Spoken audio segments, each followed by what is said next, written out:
Hello, everybody, and welcome to Anime Psychos. It's the podcast for geniuses and the only podcast on which we take a look at the four pillars of modern misery, namely anime, gaming, posting, and jobs.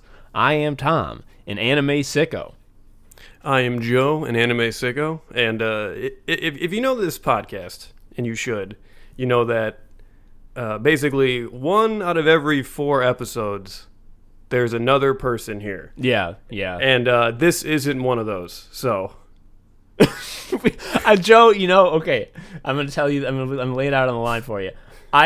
You slid in with your bit prior to what I was going to do for my bit. You know what my bit was going to be? My bit was going to be, you know what, Joe, I'm sick of this fucking game we always play where we pretend like we're surprised it's a guest episode, and then you... Yeah. It's a guest episode. Joe's a liar. Joe's rusing you. We have a guest, folks. This is on the line as we speak. We got Evan Dahm going Guesto mode. Evan, thank you for joining us. Who are you? Introduce yourself. My name is Evan. I make comic books for a living of generally a big overcommitted sort of fantasy bent. The correct way. I don't know. I like and think a lot about a lot of stupid media, and I have enjoyed y'all's podcast in the way that you talk about it that doesn't suck, you know? Yeah. We that's appreciate about where I'm that. at, I think. Well, my first question is, as an illustrator, someone who makes comics, we have a lot of friends that also do it, and you regret it, right? They all seem to regret it. Yeah, like you're cursed. Like you have the mark of sacrifice on you, right? Like it bleeds when like orcs are near, right?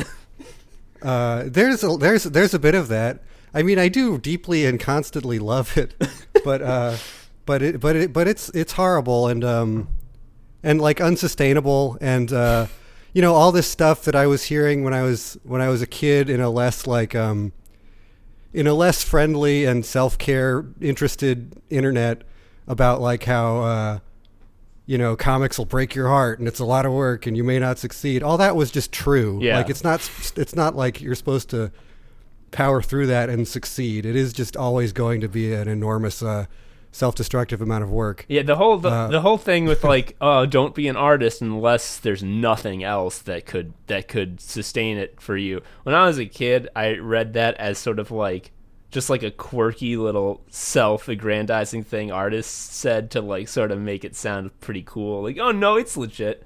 They're right. Holy moly! I will say, I gotta get this out of the way quick. So, a while ago, prior to Evan knowing about the podcast, he didn't know about the podcast. And then at some point, that changed. And man, I'm a master storyteller. And you liked a post that we made, and one of our homies DM'd me to say like, oh my God, you got Evan Dahm liking one of your posts. And I, a genius, was like, yes, I know what that means. And... I did not know what that meant, and I told my wife, like, would you believe what he said? He's like, he got all excited that this guy named Evan Dahm liked one of my posts, and my wife was like, Evan Dahm liked one of your posts?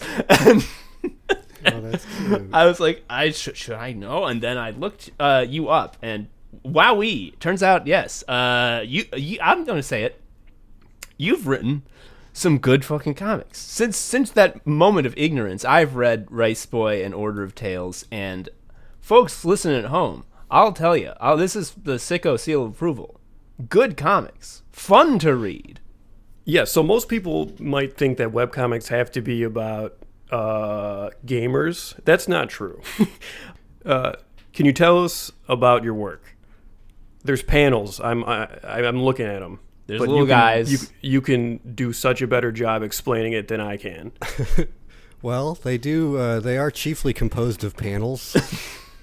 No, I appreciate that. I've been doing fantasy adventure graphic novels since 2006. Rice Boy was the first one, and I sort of fell into a world of like independent comics publishing on the internet that hadn't existed for very long at that point, and is very different now. Yeah. But Oh, I should be talking about the comics themselves, I guess. I mean, whatever. It's all whatever, dude. Basically, I really like huge, weird, immersive, otherworldly stories, and that's most of what I've tried to do. The main thing I've been doing since 2010 has been an enormous, contiguous graphic novel set in a world with a bunch of different weird creatures. That's kind of a very laser-focused and naturalistic pseudo-historical drama called Vattu. Hell yeah. But I've done other stuff along the side of that too. I've been juggling various projects for publishers over the past several years. You know, all this time, and I'm not terribly good at pitching it, but I think it explains itself kind of. It looks a certain way, you know. Yeah. I mean, yeah. Anyone who's good at pitching their own work, I don't feel trust like them. They're a thief. They're a monster. You should mumble a bunch until everyone like leaves. Yeah. If someone asks you to like, what's good about your work, you just be like, nothing's good about anything I've ever done. Go away. Yeah, you should lay down when someone asks you. It's tricky though, because I can inhabit the voice of. I know what excites me about the stuff that I'm making, and I can sort of like be a character who's like self-promotional and all. You know, I've practiced that a bit. God. I guess I mean it is kind of weird. It being your living, I suppose it's harder for you to avoid than two dopes who do talk it into the mics after work.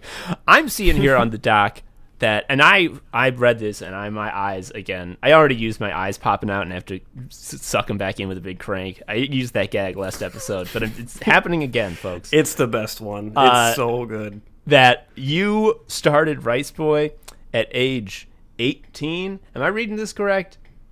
Yeah. Okay, that's fucked because like nothing anyone ever makes at age 18 is allowed to be good. Like anything I've written at age 18 is definitely like Colonel Fardo goes to the fart store.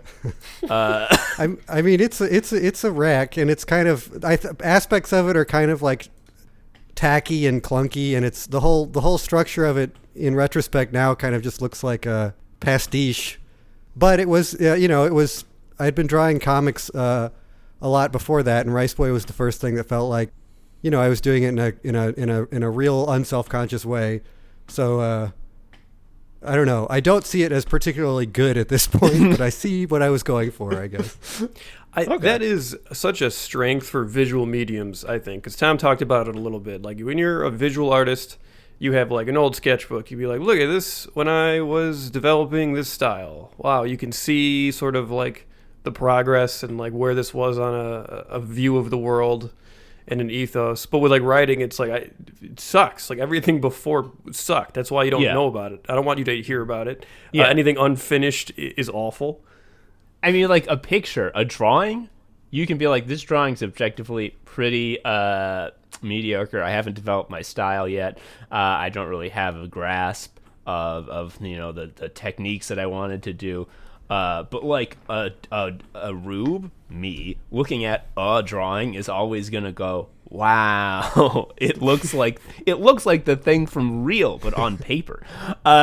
Whereas like I have that relationship to like other media. Like music is like that for me. It's so opaque to me that it's all just magic. Mm-hmm. You know, I have no language for like music. By which I mean like if someone was like, why do you like this? And like, don't sound dumb. Like what's going to come out like gun to my head is like, I like when the drum goes bah, bah, bah, bah, bah. Like I'm just not, I don't have sort of the artistic language, which is again what makes it feel opaque to me because it's all just kind of happening. I wonder like, you know, y'all spend a lot of time with anime and manga. But if drawing is as opaque and magical seeming a skill as y'all are making it sound to you, like, I just wonder what that's like. Because if I read a comic, I am like fixated to the point of distraction on like every detail of how it's drawn and how it looks and how it's tailored to say what it's trying to say, you know?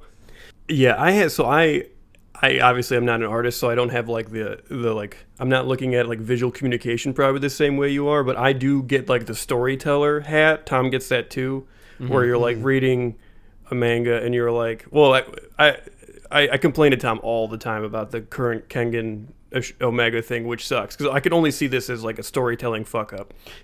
So instead of seeing like the lines and like the thing, I'm like, they're really fucking up how to reveal power levels. Oh yeah, right. The drawing is an aspect of that, but it's a bigger question than just drawing. Yeah. I mean, for me, when I'm reading a manga, I have 3, maybe 4 levels of reaction to the art. The base level, if it's the art's, I guess the Phantom Fourth, which doesn't happen very often, is I'm like, I don't like this art, which tends to just not occur because I won't read a manga that looks unappealing visually to me. The baseline is sort of, I'm just like, I'm taking it as though it were water and I'm a fish. I'm just like like these are the pictures that need to be there for the story to be occurring, and I'm just taking it in. Every once in a while, I will note like this is a very good panel. This is I can tell that like this posing and is very evocative of a certain motion or what have you. The pose looks very powerful. The facial expressions very funny, what have you. And then there's like the I'm reading Berserk type of reading, where it's just like you turn the page and you're just like, now I'm gonna be sitting in this for a while. Yeah, and like the most wild show-offy way for a comic to look. Like the most draw yourself to death way for a comic to look. I mean, quite literally. May he rest in peace.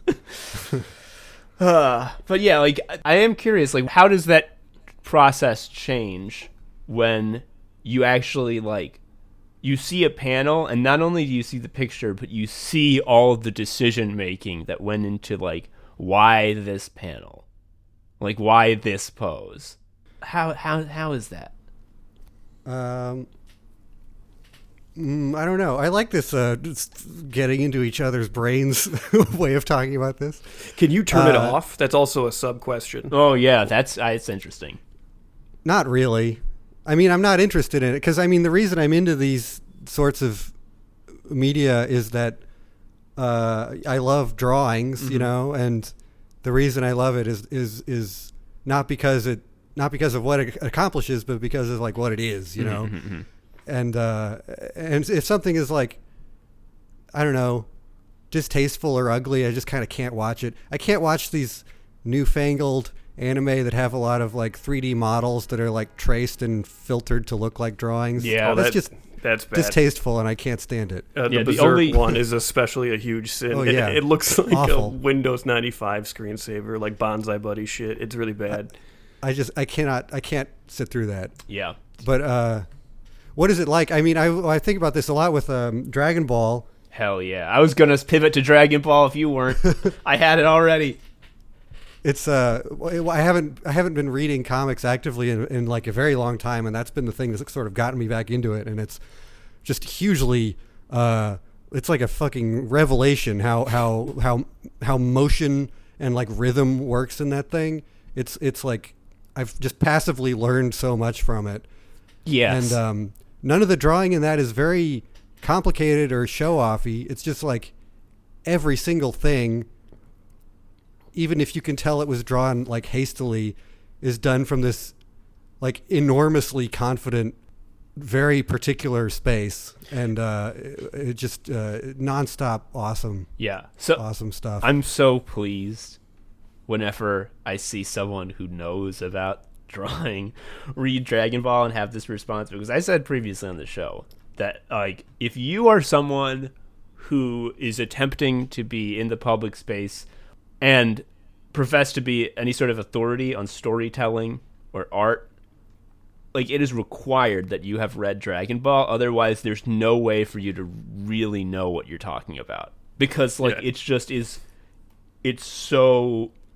such a perfect crystalline example of someone taking like the most basic tool set of just like I draw little cartoons, I draw chubby guys, and using that and making just like the most beautiful perfect thing. You never like look at a Dragon Ball panel and wonder like what's happening ever.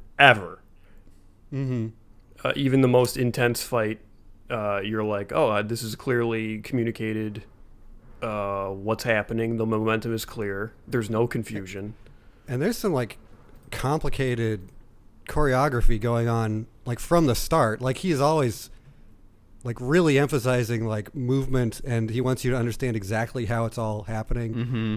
Yeah, it's just it's totally confident, and it's very like, I don't know, it's very goofy in a way that I feel like doesn't jive with what we think of as like quality storytelling or something, because it's so deeply improvised, and it's so obviously like he's making stuff up as he goes along, and he's contradicting shit, and he's at every moment just drawing exactly the thing he wants to draw and not really caring a lot about an overarching trajectory other than Goku is getting stronger. Yeah, that's what's so crazy, is because like this activity of Dragon Ball is literally him kicking a can.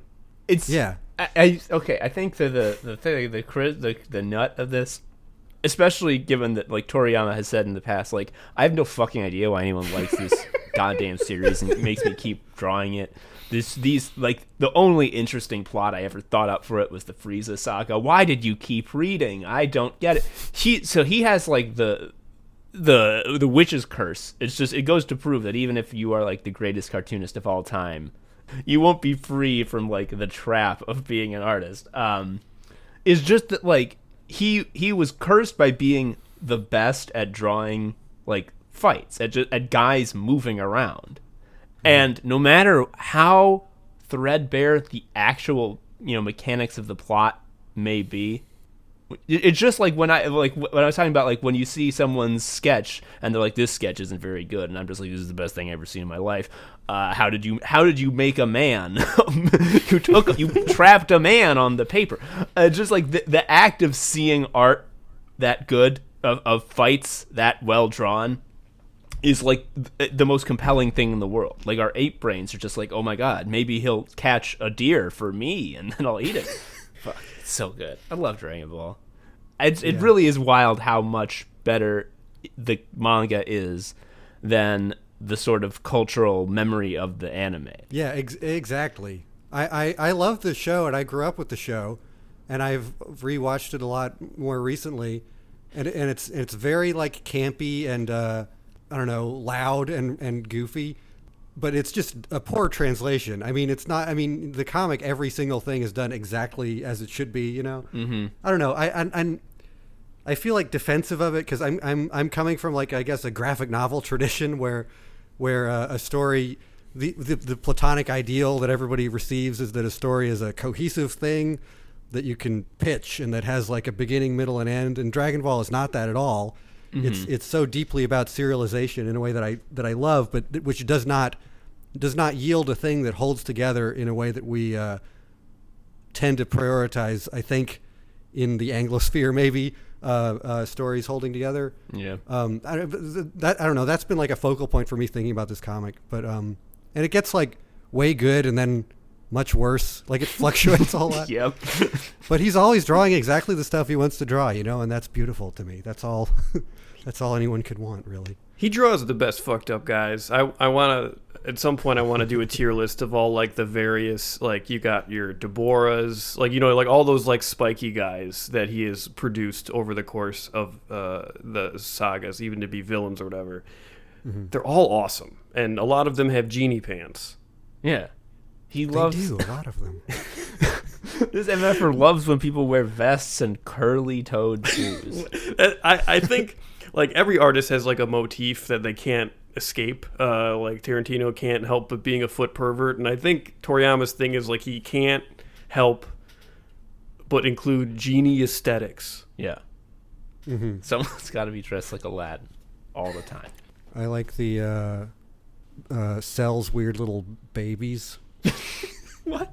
I forgot about that. He is babies? He like lays eggs or something. He produces little bug children to deal with other characters so that you can only focus on Gohan or whoever the focal character is at that point. The whole Cell saga is very much like, you just want me to draw more fights? Okay, I guess. I'll come up with a story eventually. Evan, I gotta ask you the question. I mean, it's been a long time coming. We're past usually the point where I would ask the question, but we were just on a roll. So we're overdue, though. I gotta ask I'm ready. It seems a foregone conclusion considering how much we've been talking about Dragon Ball immediately prior to asking, but I'm going to do it anyway. Evan Dahm, are you an anime sicko?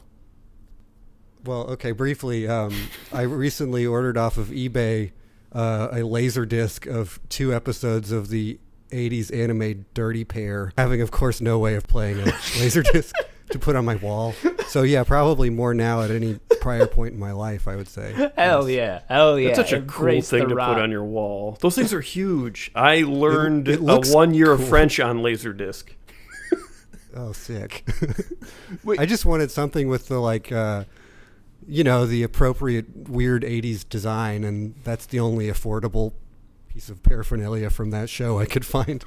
Oh, gosh. So has this been a lifelong handicap that you've had being an anime sicko, or has it been a more recent adoption of the sicko disease? And you mentioned reading Dragon Ball for the first time lately.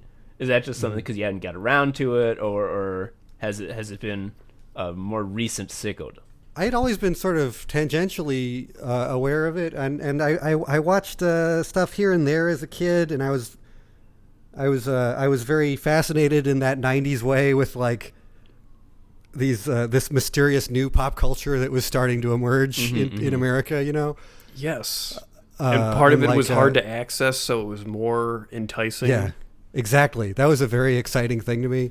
And it was always like, I don't know, I wasn't deeply into it, but over the past several years, I've gotten a little more focused in like looking for weird old OVAs that I had never seen before, and I'm becoming. I think I'm trying to intentionally become less self-conscious about dorky stuff I want to be into. So I don't know. I'm a little more focusedly an anime sicko lately, I would say. Yeah. It sounds like you kind of like you've identified the specific texture of slop, and you're using that to guide you, which is like actually wisdom and not dork stuff. It's wise. Yeah. Well, yes. And it turns out there's an enormous amount of it. Yes, that's the thing about being an anime sicko is that if you are interested in like drawn art, if that's cool to you, like you owe it to yourself to start drinking the slop.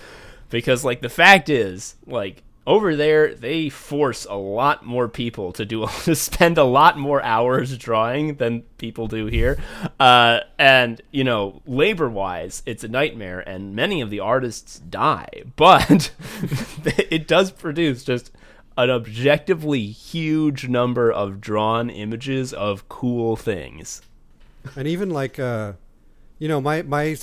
tend towards the sort of older, like, extremely high budget science fiction stuff from like the boom time anime industry.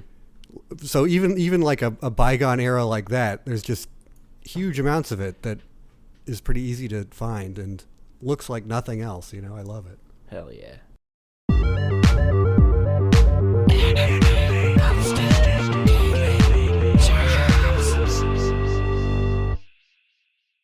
Evan, you mentioned an anime series called Dirty Pair, which makes me uncomfortable. I don't think my parents would let me watch that. We're not getting to heaven now. Yeah. Joe, you looked up on Wikipedia. You found some disturbing information. These girls are not wearing a lot of clothes, but also there's 3 genres listed for this. But the first one is girls with guns. I'm scared. Which is awesome. Guns make a lot of noise. That's too much for me. They're holding beam sabers. So there is a beam saber. Okay, now I'm back on board. Now you're reeling me in. Go in for the kill, Evan. Explain this. Okay, let me pitch Dirty Pair to you. If you had a Laserdisc player, tell us what you would be seeing. I don't know why I love it so much. So it's not as pathologically horny as you would expect at all. Okay. I think it probably is a big inspiration on Cowboy Bebop, and it kind of has that vibe a lot of the time. It's a totally episodic, just ridiculous, overblown, like fantasy, science fiction, adventure thing about these two sort of, I don't know, just perpetually failing space cops. I don't know. Nothing about the plot is like terribly interesting or whatever. It's just the execution is so like goofy and character focused and like fun. I mean, Dope's vibing is an incredible genre. Yeah, that is basically what it is. And also there's something like I was thinking this when I recently tried to watch the 90s like reboot of it or something, which is pathologically horny. And there's something kind of nostalgic about like the way that these generally scantily dressed main characters are presented in the 80s series, where like, I don't know, they're there as the main characters, and the show is like acknowledging that. I don't know how to say this without sounding like a weird male feminist. There's no way out but through. You just do it. Just go for it. Yeah, I mean, I know you're not about to be like, oh yeah, an '80s anime titties hit different. Like I understand. If you did, we would ask you to take that line again. Tone it down. That is kind of it, though. I don't know. I mean, there's something like human and restrained and like not grotesque about the way that sexuality is a part of the 80s series. And a lot of the way that sexuality works in a lot of newer anime is what just makes me slide right off of it. Yeah. And a lot of people probably. This is like a type of different fan service. Like we don't recognize this by today's standards. What you're telling me, because it's yeah. It is, I guess, fan service, but it's less like dialed in and amplified and like laser focused, you know. I think the key word you said earlier was grotesque. Because like some people might be like, Tom and Joe, why are you so anti-horny? Don't you know sexuality is a healthy part of human existence? And it's like, well, that's not what we're talking about here. No, that's not what's in this anime. That's not human. This is a grotesque, inhuman display of like in-group signifiers. Like it has nothing to do with the human body. Yeah, you can't give me a natural fallacy when the genre is girls with guns. Like, it's not the same. Girls with guns. They have guns. When you're describing the whole feel, it gave me big Space Dandy vibes. I watched Space Dandy recently. And that similarly has sort of like a horny premise built into it, but it doesn't hit as like a disgusting, lascivious creeps type of horny. Yeah, it's much less, I guess, obviously like less self-aware, and it's less postmodern than Space Dandy, but it's similar vibes. Yeah, I don't know, it's really fun if you want like a goofy episodic thing with a lot of just sort of vibing. There's a lot of vibing. I think there should be more vibing. I agree. A lot of, that's something in American TV. I'm very prepared for you both to like hit me with a bunch of counter examples that expose me for the rube. But I feel like American TV just doesn't have the same sort of vibe-based economy. Like I feel like the closest you get is like Seinfeld, or the show about nothing. And it's like what it is. It's a show about vibing and like being dumb. And honestly, that's what we do, isn't it?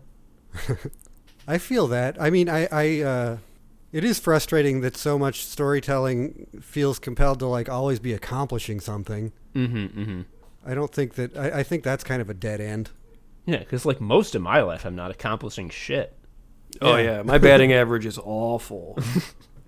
I'm looking at more Dirty Pair stuff, and what's being mentioned before was sort of like, this is like, it's sexualized, but it's like this sort of fun, not over that. It's hard. We're having trouble articulating it, kind of, and it's sort of reminding me of have you played the Bayonetta games? She's like obviously like a big sexy witch, but like there's something about the games where it's like fun and not I don't know, obnoxious.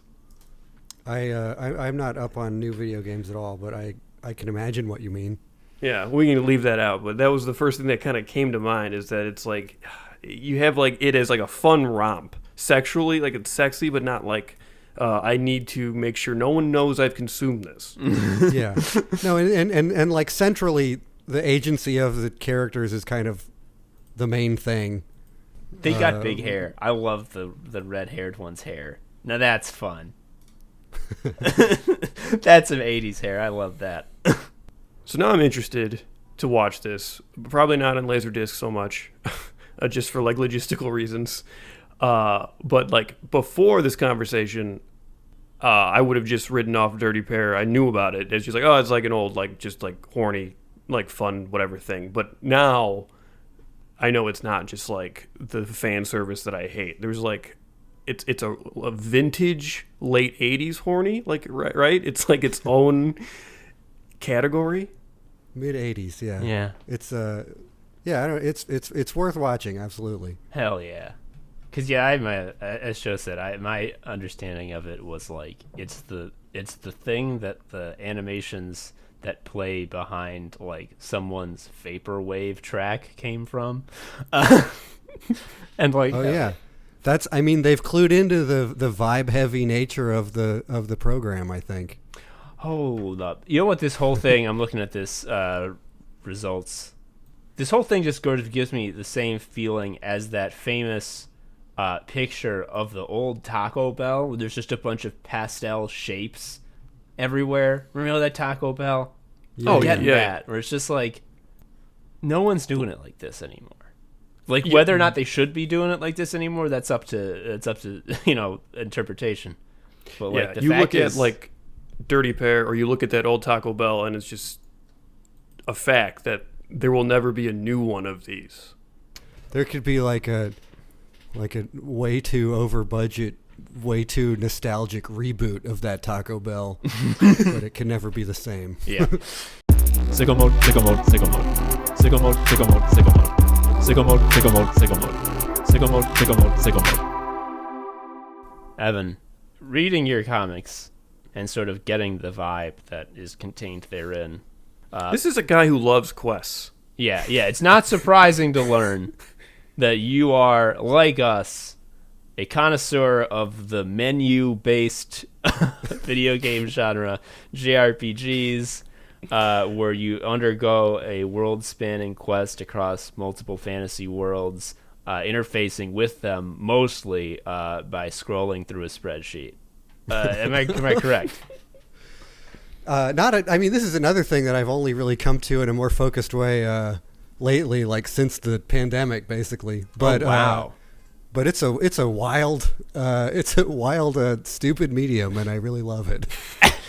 This is so funny because, like, I did come to your work as sort of a fool who had no previous knowledge, and after reading Riceborn Order of Tales, if someone came up to me and was like, "So this guy Evan Dahm, do you think that at the time of writing these comics, he had read Dragon Ball and liked JRPGs?" I'd be like, self-evidently, it couldn't be clearer. And like that's so interesting that like even though the object wasn't there, like the shape of the object was there, and it just got filled in later. That's crazy. Yeah, I mean, I had played a few. I didn't grow up with video games at all. My parents were I think, suspicious of them in a way that I basically agree with and would have also been if I were a parent at the same time as them. I mean, yeah. So I played a few things on like Game Boy and Game Boy Advance sort of later in the lifespans of those things. But one of my sort of succession of weird pandemic obsessions has been to, I guess, go on a kind of JRPG pilgrimage. And I've been playing a lot of mostly 90s games and getting a sense of the trajectory of that form, I guess. Mm-hmm. You can't hear it, folks, but I'm nodding intensely. It's kind of it feels like a kind of like a real pinnacle, kind of like there are things like Earthbound and the SNES Dragon Quests that just feel like so perfectly executed and so aware of their technological limitations that those limitations become invisible, that like they might as well have been made now. You know, it feels like there's real successes. I don't know. We tend to look at video games in particular, I think, as like they're always bounded by the technology and they're always getting better. But I don't like that way of looking at it at all. Like playing the original Dragon Warrior on Game Boy is also like it's impressive. Like it's just like this was the sprites on here are colorful. It kicks ass. There's not a lot of like visual information in this, like in a fight, but it's as much as you need. The JRPGs. I understand when haters are like, it's just the menu game. Why is everyone taking turns fighting? I sure can't refute that is factually true. But like, especially with the Anbernic, we got these Chinese Game Boys, and considering my Anbernic contains so fucking many JRPGs that I've been on like a pilgrimage. Like I've been a sicko forever. I was a huge Golden Sun head when it came out on the Game Boy Advance. Shit, I played that one. I should have mentioned that one. That was probably, whoa, I mean, dude. That's a foundational, that's kind of how I understand the medium at all, because that's such a like entry level type JRPG, and I did play that when it was new. Oh my I god. haven't touched that at all, which is so fun. You gotta play it, dude. The graphics are crazy. The camera's constantly swirling around the party as they're doing their spells and shit. And there's all types of goddamn particle effects. And also, okay, I'm proven to not be a dumbass with my previous statement, because, like, even if you didn't know it, I feel like there's some serious Golden Sun DNA in your work, at least at the beginning. I guess so. I don't know. I mean, I've always been like, for Rice Boy and Order of Tales, at least, I was definitely driven by the big archetypal like fantasy quest thing, which is out in the culture, in a lot of ways, in video games too. It's hard to say. I don't know. I mean, JRPGs, I think, are one of the best ways. It's one of the mediums that most often will just give you the fucking formula. Folks, the reason people like it when you're in a fantasy world and you go to a little town and you go up to someone and say hello, because there's a big problem and they're happy to tell you about it. Like, what's fucked up about this town? How, like, where do I need to go to make this town fine? And like, you do it and you just repeat endlessly. Like, it's totally distilled. Yes. It's like, I want that. And like, action games, shooting games, all those games, like, they're trying to like iterate on the gameplay or like be original. I'm like, I don't want to be original. Like, give me the fucking thing. Like, give me the thing. And personally, I certainly don't want like realism. Yeah. I just don't really care about, I don't know, real-time combat or graphical verisimilitude or whatever. Yeah. I like an abstracted, like, turn-based thing with all the little guys walking on a little grid. Oh, the little guys. I like seeing an enormous, impressive, like, involving story using those tools, Yes. I wish that it was more... part of me wishes that, like, the SNES was still a thing and that you could still easily just homebrew games for it or something, like, within those hard technological limits. That's my dream. I have seen someone talk about an RPG Maker game that someone made like a decade or two ago that's set in like JoJo's world. It's in like JoJo's Bizarre Adventure world, and like you can be a stand user, but it is a JRPG. It's not like an action fighter. And like, from what this person was describing, it's like intensely like choice based. Like, there's so many endings, and like just you can be any type of stand user, and it's like that's the kind of thing that I feel like the man hours that go into like polishing a fucking Uncharted would be better off making, honestly.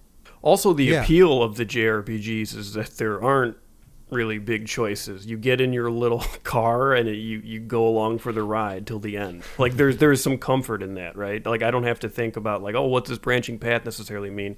Generally speaking, you can't change too much. Mm-hmm. But I like the sort of, I guess the Final Fantasy mode, or the more sort of like systems oriented hardcore type stuff where the story always goes exactly one way, but there's all these complicated systems that you can play with to go through it differently. Oh my God. Do you know about the Disgaea games? I do not. Okay, so if you want fucked up systems, it's just like the purest distilled crack cocaine version of that, by which I mean like one of the mechanics in all of these games is that there's a Congress of the underworld, and like you go to Congress and you're like, I need the enemies to be stronger so grinding is easier, and they're like, no, and then you got to kick their ass to change the game. There's just like a lot of very intense grindy things. Every item that you can equip is itself a dungeon that can be improved by going down floors. Like the level of shit in it is just nuts. Wait, you could get a sword and then adventure into the sword to make the sword better. Meanwhile, you're leveling up. Yeah. So the further you go down in the sword, you unlock like more stats and like its potential and shit. And you can do that for any item. Obviously, you do it for like the good stuff, but the game is just like, hey, sink your hours into me. Lose a night. I love how, and I've noticed this as I've been playing these games on the Anbernic, especially the early games in the series, how like the distinction between Dragon Quest and Final Fantasy is like, I think the most succinct way to summarize like the difference in design philosophy is that like in Dragon Quest, the highest your HP will ever be is 200. And in Final Fantasy, like after you play it for an hour and a half, your HP is 2,500. And the highest it can get is like the number, like you just fill up all of the digits with nines. Yes, it's all nines. And it's like, I've been thinking about it a lot because most of the stuff I've played has been those two series, I guess. I Final Fantasy 6 and 9 really like will stick with me. Like those both rocked, but they do feel like opposite poles of the tradition or something, because Dragon Quests are so confident and self-contained and like stylistically exact, like not overreaching but exactly, accomplished or whatever. And then Final Fantasies always seem to be pushing against the limits of what is possible technologically, and the story is always a big fucking wreck and everything's broken. Man, it's true, because like every Final Fantasy game has this energy of just like, we got to innovate, we got to knock it out of the park, whereas every Dragon Quest game is like, I think I'm going to do the same thing. Yeah, it's like, Toriyama gave us 30 more monsters. They're cute. I'm going to do the same thing, and I know that I did it perfectly last time, so I'll do it more perfectly this time. Yeah, I think it is I think it is the Toriyama connection, because what you're saying about Dragon Quest is very similar to what you were saying about Dragon Ball. Interesting. Where it's just like, here's like, I just drew some awesome stuff. It's cool. Do you want to hang out with my drawings for a while? It's gonna be just like last arc. I haven't thought up any new stories. Is that cool? And you're just like, yeah, it's cool. Show me the Draki. Show me the slime. Yeah, the other big difference between Final Fantasy and Dragon Quest is that one of them has all the Gohans in it. There's way more Gohans. Yeah, oh man. That's a good point. So in the Google Doc, I was talking about Final Fantasy VI, and you said one of y'all mentioned that you, quote, obviously did a whole ep on Final Fantasy VI. And I was like, how did I miss that? Surely I would have seen that. And it turns out I had listened to it. It's the one where you're just like talking about every possible failing of JRPGs categorically. Yeah, how to design the perfect RPG. And it's like, well, you have to make sure that the game is cruel and hateful to the player, and it doesn't work. Tutorial can't be shorter than 20 hours. And you're right. And like, that game is so just self-evidently broken right out of the gate. God, it rocks. And it's so cool seeing like something that was at the time like that was a AAA game or whatever, you know, like a hugely ambitious, expensive mainstream pop cultural product. And it's like just weird and improvised and like falling apart at the seams. You don't ever have that experience anymore with like a big pop cultural thing. Yeah. And there's something beautiful in that to me. Like it's something that's like so ambitious that it's a wreck, you know? Yeah. Yes. I miss that feeling. I mean, The like, sprites are gorgeous. Half of the stats don't work.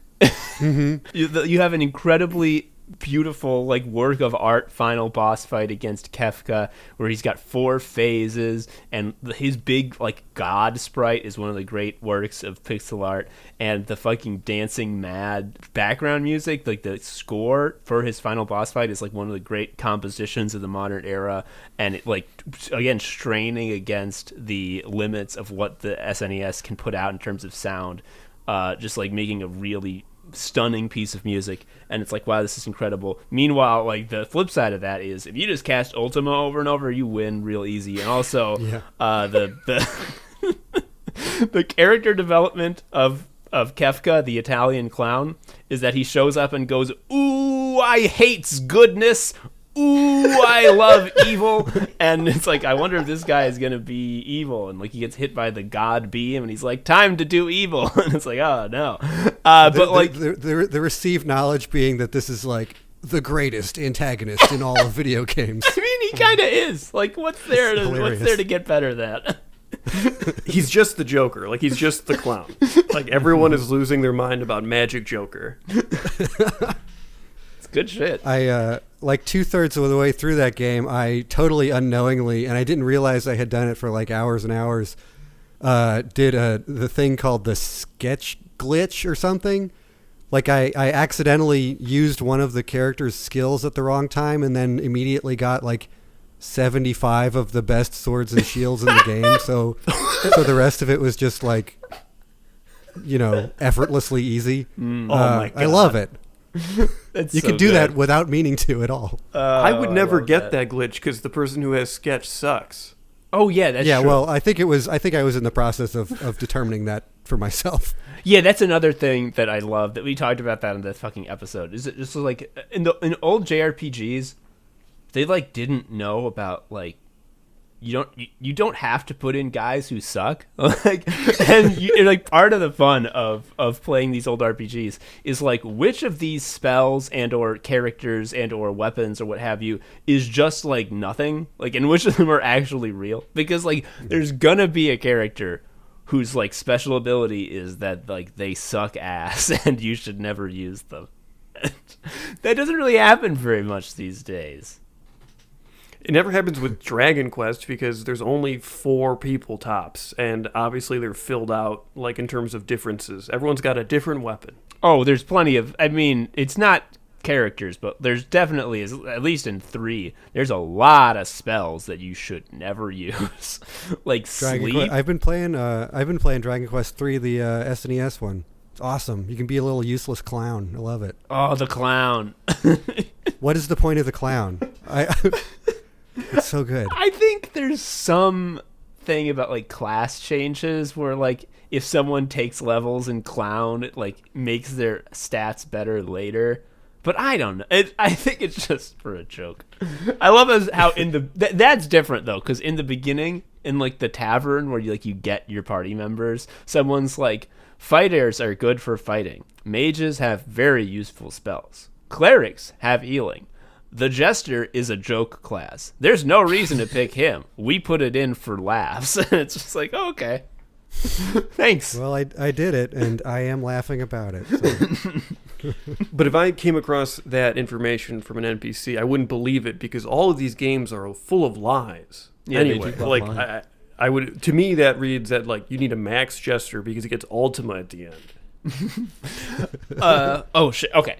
I might cut this, but I just, because we're on the topic, I've been playing a bunch of the early Ys games, and I've been blown away by them. I think that they're massively underrated. They should be up there in consideration with like Final Fantasy 1, 2, 3, Dragon Quest 1, 2, and 3 as like early JRPG classics. And part part of why is it's sort of like the dark image inverse of what I'm talking about with like how Final Fantasy VI, like it's a great game, but also everything about it wastes your time and tricks you and laughs at you. The Ys games are like if a JRPG said like, first off, I know you have a busy schedule, and every decision after that is sort of predicated on that initial thought, which is just like, I don't want to keep you, I know you have an appointment coming up. They're these like gorgeous for the time, like they were on the TurboGrafx CD, so it has like CD quality art and sound. The music is incredible, and the fucking there's like full voice acting. In the first two games, I think they were thinking that like they would be a big hit in the US, so they have like pro level voice acting, like really good. It was not a hit, and it got bad after that. But whatever. But like the thing that blows my mind about them is that they're so fucking short. It took like 6 hours to beat Ys 1 and 2, like 4 or 5 hours to beat Ys 3, and like 6 to 7 hours to beat Ys 4. And here's the fucking thing. Here's the key. So I was thinking, that's the one thing I hate about JRPGs that I can't like rationalize, which is when you're backtracking through an old area and you still have to fight all the fucking enemies, because it's like there's no chance with my stats that I would ever take damage from these monsters, but I still have to, you know, hit attack 4 times and wait for the animation and wait for the like we did it and see how much money I made, and then to have the world map fucking load back in, and then I go the wrong direction because I forgot what direction I was walking when the fucking random battle happened. And I'm like, I hate that part. That part just sucks to me. And then I thought to myself, you know, one thing I love about Earthbound is that it doesn't do that, is that it has that fucking like algorithm where if the game determines that you would defeat this enemy with ease, when you walk over them on the overworld, it just instantly has them die. You don't have to do the fucking JRPG battle. Ys is only that. There are no JRPG battles. There's just little guys on the screen, and your fucking little dude has a sword in his hand, and you just walk him into the enemy, like bump into them, and it'll do your damage to them. And you just keep walking into the enemies. That's the only way you do combat in the entire game. There's no sword slash button, because the game is just like, I know you're busy. Can we just assume that if you're going to be bumping into an enemy that you would want to be swinging your sword? You would? Okay, cool. We're just going to build that into the game. You don't need to worry about a button for that. And, like, it kicks so much ass. That's all I got to say about Ys. Does that come across as goofy as it sounds? It's very goofy. Like, it's there's more, like, actual depth to it than what I'm describing. Like, you do actually have to try. You can bump off center. Yeah, you have to bump off center pretty much. Oh, like Joust. Yeah, but it's the point being, like, when you have to grind for levels, which you do have to do in Ys, there will be bosses that like you just cannot damage enough to like kill them reasonably. You do have to just grind for levels. When you grind for levels in Ys, what you do is you find like a corridor that's full of like 5 guys, and you just walk back and forth for like fully 10 seconds. And you have killed them all. You leave the hallway, you come back in, you kill them again, and then you've gained 2 levels in like a minute and a half. And it's like, that's the kind of grinding I like, because like I did have to sort of zone out and enter like the JRPG brain state, and I do want that at some point. But at the same time, the game is like, all right, we understand, like we get it, right? Like you did it. We don't have to like make you prove it again. You got your levels. It sounds like this game is a drug dealer and knows what you need. Exactly. It's so good. I love the Ys games. Ys 4, oh man. That's the good shit. I'll give it a try.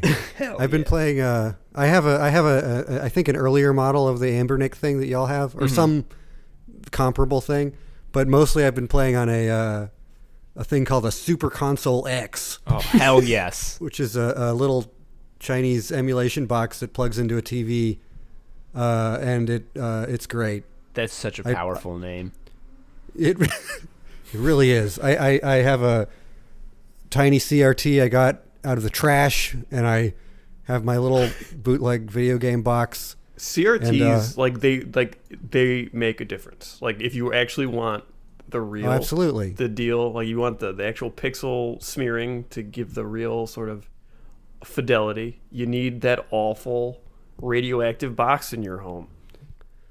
I think it's beautiful. Yeah, everything should be kind of blurred at that resolution, And like early PlayStation stuff where like the characters and the backgrounds are in such totally different like resolutions, it smooths it all out, makes it look better. Yeah. You know, not everything has to be high fidelity.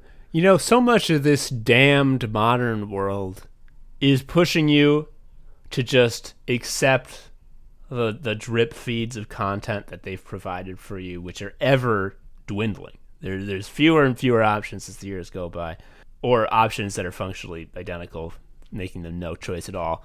And they want to circumscribe your existence for you, have your entire consumption habits filled out. This is what the algorithm really is, isn't it? Taking all of your data so that they can advertise the specific products to you that they want you to get.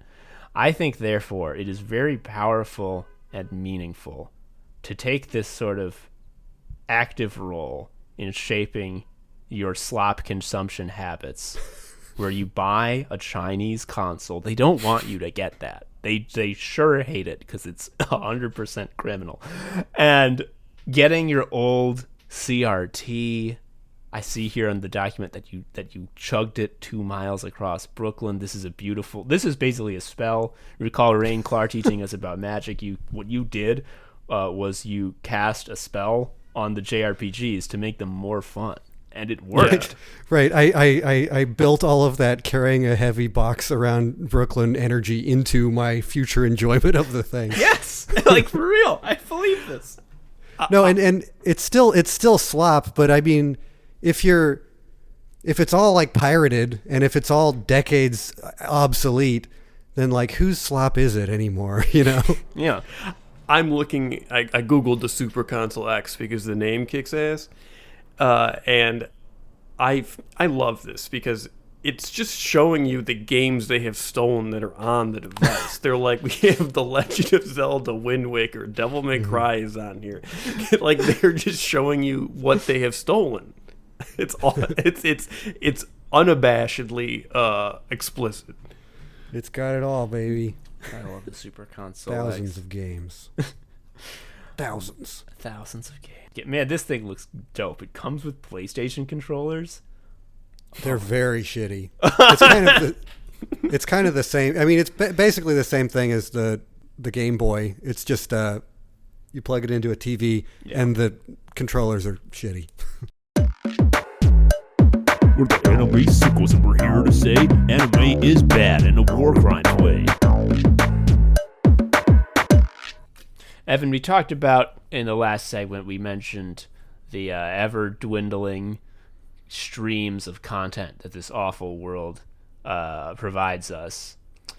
Feels like, now you would know this better than me, but from the outside looking in, feels like being a webcomic artist, as time goes on, you're finding the streams are trickling down. Is this accurate?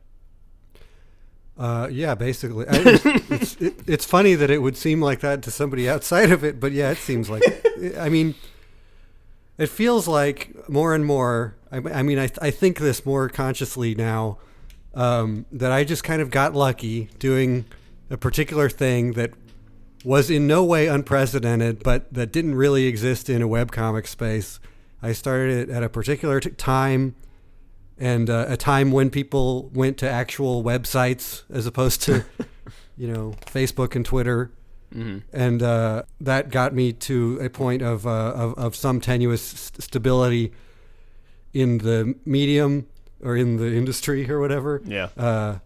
Not that I'm extremely stable, but it does feel like it's kind of obsolete what I'm doing, and I'm going to try to, confront that more seriously, because I just recently finished drawing this trilogy of middle grade graphic novels for second books called Island Book. Mm-hmm. This was like almost 4 years of work I was doing on the side of my self-published stuff.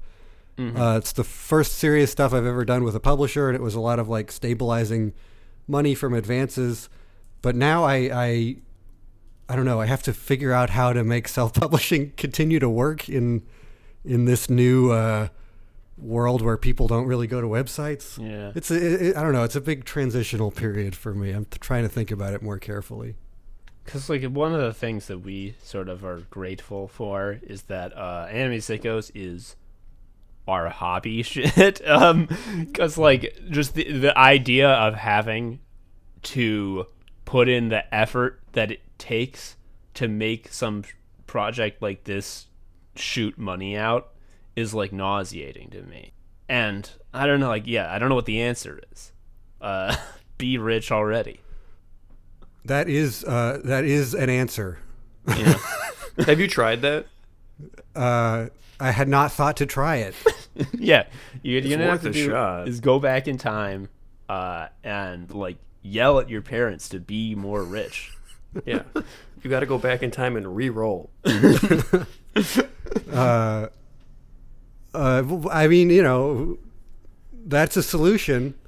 It is really depressing that like self-publishing and making like really weird idiosyncratic stuff that's not totally concerned with the profit motive feels like less and less of an option for people who aren't independently wealthy or something. I don't know. It's a bleak kind of time. It feels like sometimes. That's an interesting point because we kind of lament, rightfully so, that everyone has to turn their hobby. I mean, in your case, you have a career, but in general, like they have to turn your hobby into some sort of like enterprise. You have to become a small business person, which is obviously a nightmare. And the thing is, like, not having to do that is kind of a nicety. Yeah, you can have it exist as the dumb thing. I think the what you're saying, Joe, another way to put it is that like rather than calling it a hobby, like someone's passion, something that they love and like need to do. If someone is passionate about something that they're creating, like the more passionate they are about it, and the more it's like, this is my weird shit. This is the slop I like. I'm gonna make some of it in a big barrel. Like the weirder and more sort of like in specific to them that it is, the more they care about it, the better it's gonna be. And if you are trying to graft business onto that, like business is like a fucking evil amulet that kills you. Yeah. And like trying to make those two things touch, it's just going to make both of them worse. And you have to do it. The thing is, like, there's I'm always like you're always sort of tricking yourself, I think. Like most of the people I know in comics, I sort of grew up with, so to speak, like, and we're all in this slightly obsolete tradition of like webcomic self-publishing. And a lot of us are careerists and have been trying to do this thing in a way that's like materially sustainable, and there's always this weird game where you're fooling yourself into approaching the work as if your life doesn't depend on it, or figuring out ways of compromising where you're not compromising like the main thing you want to do or something. Mm-hmm. It's weird. I mean, it's like a weird fucking Faustian bargain. Like I have turned my tendencies towards obsessive focus and drawing a lot towards making my life materially sustainable, and now I'm trapped. And thank God I usually like to do it. Yeah. And I'm still sort of having ideas and whatnot. The horror story is, I need that to continue to have rent and eat, and I never want to draw again. Yeah. Yeah, I don't see that happening for myself, but that is the horror story, yeah. Yeah, holy moly. I see here, and this is something I'm curious about, because I have to feel like however the experience shook out, it certainly was unusual, which is you recently went to a fucking con again? How was that? Yeah, it's a little disorienting. I used to do 8 or 10 of these a year. Mm-hmm. I would only do them when I'm tabling at them. I would really generally only do them if I was sure that I could make money at them. It was a crucial part of my the rhythm of my career. Mm-hmm. And then they just all stopped, as you know. Well, why was that? I forget. It doesn't matter. We can move on. So getting back into the rhythm of it is very weird, and it's weird how easy it was, and how like everybody else there is just, because it's like this separate space that you go to that's inherently kind of escapist or whatever, and everybody knows what it's like, and so it's easy to convince yourself that like the world didn't really end. Mm-hmm. But then I was constantly running into the situation where like I'm the person in a given conversation who is mentioning that like, whoa, it's been 2 years since I've been at one of these things. Whoa, I felt like the world was going to end and I would never do this again. You know, I thought I would die. Like, so it's weird, but it was just an enormous like relief, and it was extremely good for my brain to like be somewhere else and see a bunch of people I hadn't seen in a while. Whoa. And that sort of thing, you know. Yeah. Well, let's hope that it continues to be possible to do. That's the fucking thing about any sort of future planning, is that like you never know when like COVID's gonna be like, yo, they ran out of Greek letters. This one's like a kanji now, and if you got the vaccine, turns out this does double damage.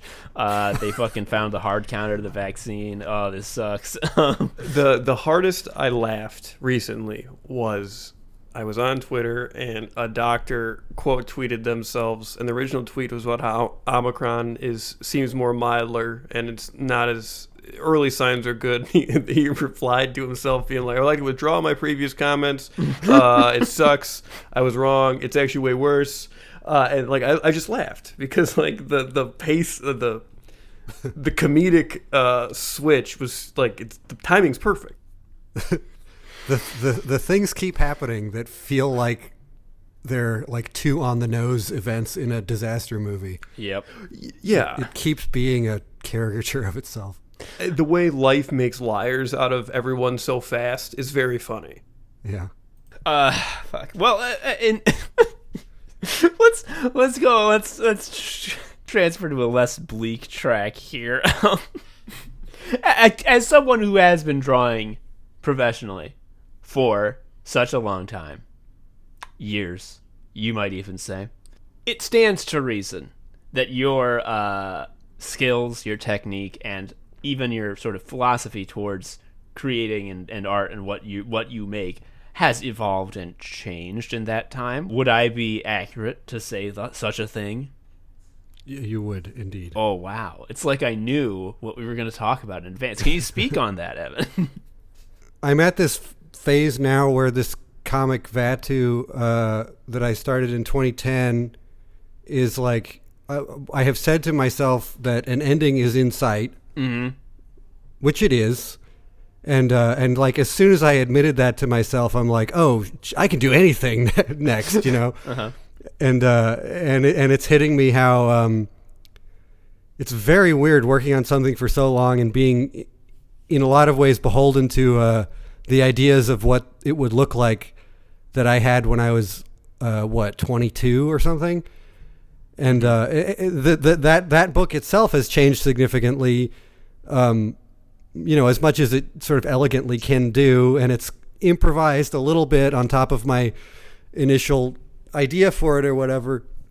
But now I'm in a position of like trying to think about what I'm doing next, and if I'm going to continue overcommitting to big, wild, self-indulgent stuff.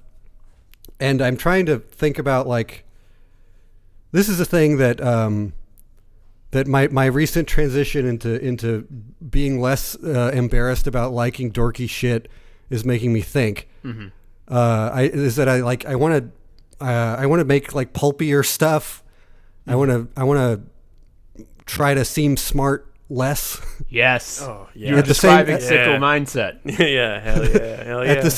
At the same time, though, I want to. Okay, here's the line I want to walk: trying to seem smart less, but not caring if I come across as extremely self-assured and smart. I think that I think I have a vibe that comes across as like arrogant more than I mean it to a lot of people. And I mean, fuck it. I just don't. Why do I you know? I will communicate how I communicate, and I just am not going to care as much as I used to, I think. So, Evan, here's a pitch that I'm gonna slide your way. Okay. So you're trying to lean into like, I'm just gonna do what I like, you know? Who cares? I don't need to curate my art to limit it to sort of have to sort of seem more highbrow. Consider this. You know, your Vattu ends. Your big ongoing project is in the books. You've made it. The accomplishment is done. It can't be taken away from you. Now what? I propose you just do a bunch of tournaments, dude. Like, draw a fight. For sure. Yeah.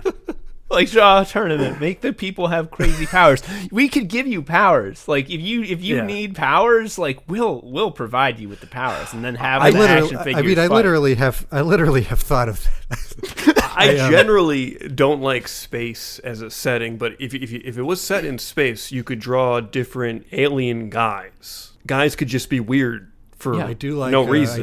I do like drawing a bunch of freaks. Yeah, and space backgrounds. What are they? Never heard of them. It's space. I did just read like 10,000 pages of Dragonball, so of course it has crossed my mind that I could just draw tournaments for the rest of my life. I mean, like, you got fights, you got a reason to have a bunch of characters that you love, and hey, only one fight at a time, but a large cast of characters. I will wonder what the rest of them are doing. Well, they're vibing. They're chilling out, aren't they?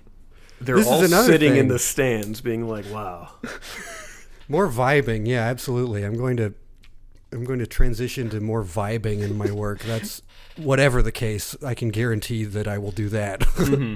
I mean, you mentioned in the document that people are trying to get you to read One Piece. Well, they're doing that correctly. I won't go too much into it on that, but like, one of the real strengths of One Piece is like just the not plot critical parts where like they're just on the boat and like they're all like bickering like a little family, and like that. That's such an Usopp thing. Like Usopp and Nami. Well, when you get them together, you know how it's gonna shake out, and it's like that's. I love that. Yeah, I read like the first book of that or something. Yeah, I should give it a try. The thing is, I've been reading Dragon Ball only from the library. Like whenever they have the next book, I get them on hold, and I like reading them physically. And I don't think they have One Piece, and I don't want to read it on a computer. So, but maybe that's the next thing I read. Well, looks good. Yeah, it's pretty good. It's not the art is not as sort of revelatory and perfect as Toriyama's, because what could be, but that shit's good. You're gonna like it. Yeah, I haven't obviously read it, but there's definitely panels I've seen, unlike Toriyama's, where it's like, what is happening? I got to look at it again. I got to double check this. Like some people complain that Oda off screens too many fights, and I'm always just like, have you seen how he draws fights? Like, it's not great. Like, it's kind of fine that he off screens. Also, there's like, isn't it like one of the longest running comics ever? He could off screen as much as he wants at this point, probably. Yeah. In his latest Q&A, someone asked him, like, have you watched One Piece YouTubers? And he's like, oh yeah, I actually had to stop because like they were too good at predicting like what was going to happen, that I was when I was outlining chapters, I'd be like, I don't actually have to write this part. They figured it out already. And then he had to be like, wait a minute, maybe they didn't watch the YouTube video. I guess I do still have to write it. That's adorable. Okay, this is a question I want to ask you. So I've like talked in the past on this show about like my creative journey, my growth as an artist and a writer. And I say writer with big scare quotes because I like write something, like I do like a writing project like once every like 2 or 3 years. Most of the time I'm just kind of sitting around thinking of things. Like you have to not only grow as an artist and sort of grapple with like what is my work, what am I trying to do here, what is my technique, how do I approach this, while at the same time you have to the pages keep coming, like you gotta keep posting them. How does that work? Well, I wanted to say the that fucking radio play y'all made a few months ago, awesome. Hell yeah! Not enough people tell me how great that shit is. Yeah, I forgot about that. That's fucking writing. That's an extremely written thing. That fucking rocked. Yeah, that was my one project. But yeah, like imagine I had to be fucking writing radio plays. Like imagine if Anime Sego was a fiction podcast and I had to do a fucking one of these every month. Well, I can't fathom that. You are doing that, but in drawing form. How does that work? It's not as frantic as it may as you make it sound, I don't think, because the actual, it's so punishingly slow to make anything happen in a comic, and like I plan ahead a fair bit, sometimes more than other times, but like, you know, I can spend a day writing a scene and then that's months and months of drawing the pages if I'm updating it like my regular schedule. Whoa. And generally for Vattu, a lot of the planning has shifted a lot, but generally I've had a lot of big picture, clear ideas about like what's happening and what has to be accomplished in the near future.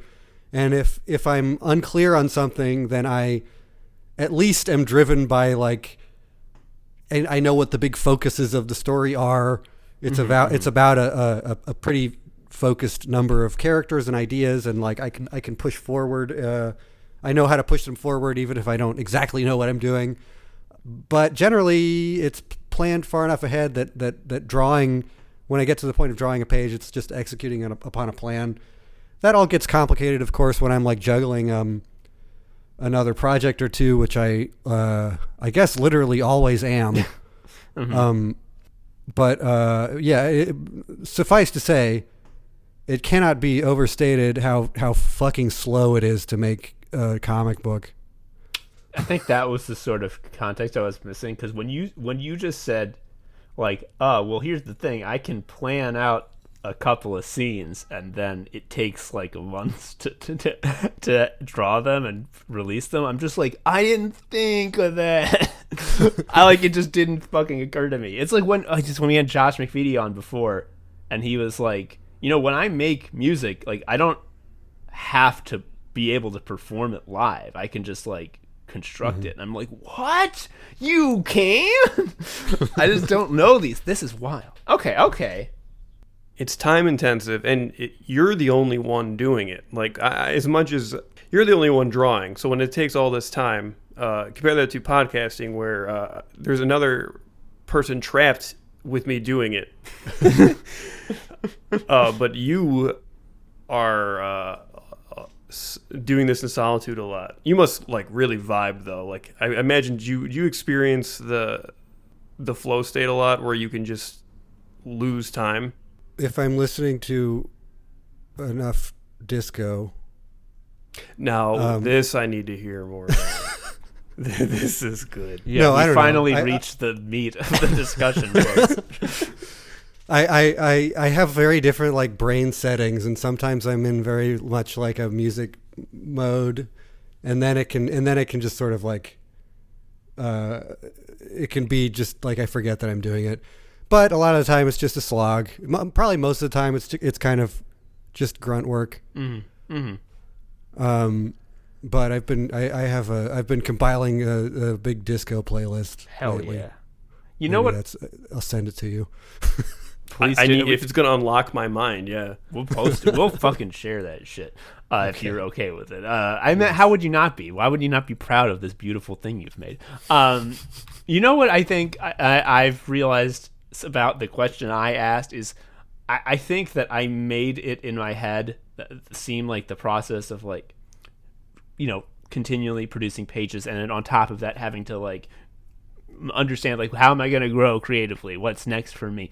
I think I intentionally, subconsciously made that seem more frantic and packed than it is, because like I'm afraid of doing that. Like a lot of the time I'm not writing or doing anything other than like, let's do another episode of Anime Seikos. Let's, you know, do the formula again.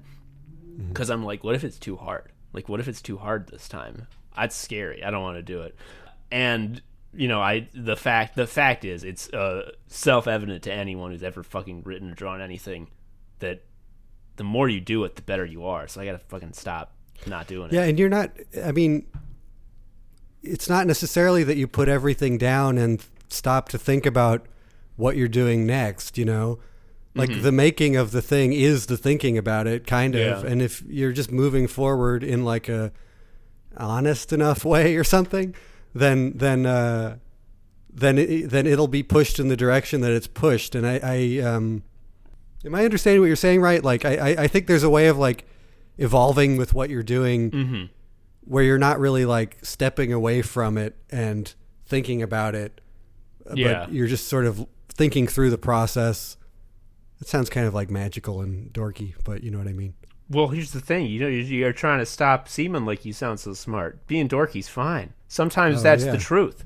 You know? Yeah. Sometimes magic's real. Sometimes you carry a CRT across 2 miles of Brooklyn, and with every step it becomes imbued with sicko power.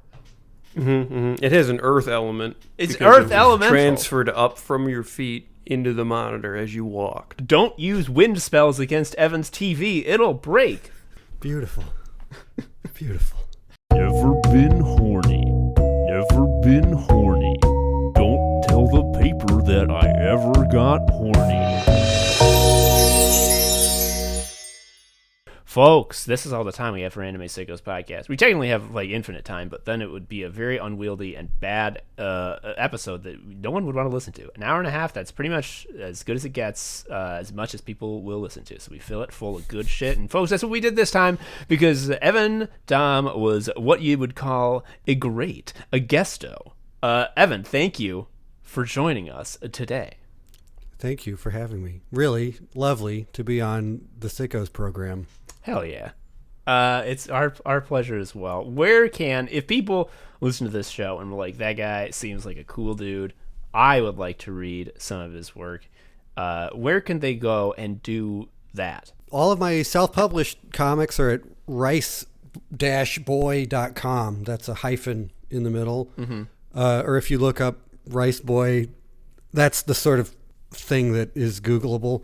Yeah. And then I'm Evan Dahm, Dahm, on every social medium, where I'm slightly obnoxious, but that's how people keep track of people. So follow me there. I hear you have some sort of Twitch-based program. Is this correct? Oh, yeah. Since around the pandemic start, I've been doing most weekends this every Sunday show of like obscure old animated stuff, and occasionally even some anime. Oh my god. It's called the Ambiguity Program. It's very fun. It's a very new thing. I mean, it's a very different thing for me even now, but it's a fun thing. What's the link? How do I find? Yeah, this sounds great. I try to yell about it on Twitter, but it's Evan Dahm on Twitch also. Sunday nights, if ever. Cool. Well, yeah. Once again, I gotta thank you for an excellent Guesto episode, and it was a delight getting to talk to you today. Thanks, y'all. Hell yeah. Well, that all taken care of. I think the only thing left to do is say that I've been Tom, an anime sicko. I've been Joe, an anime sicko. Now you do it. Oh, I've been Evan, an anime sicko. Hell yeah. We'll see you next time. Bye-bye. See ya. That was awesome. Adorable. Thank you for listening to Anime Sickos. I've been Tom, a sicko. You can follow me on Twitter at TomHarrison19. Joe is also a sicko. You can follow him on Twitter at ShariaUncle. You can follow Anime Sickos on Twitter at Anime Sickos, or email us at animesickos@gmail.com. Please leave us a review or something. I don't know. Tell a friend. Anyway, until next time, bye.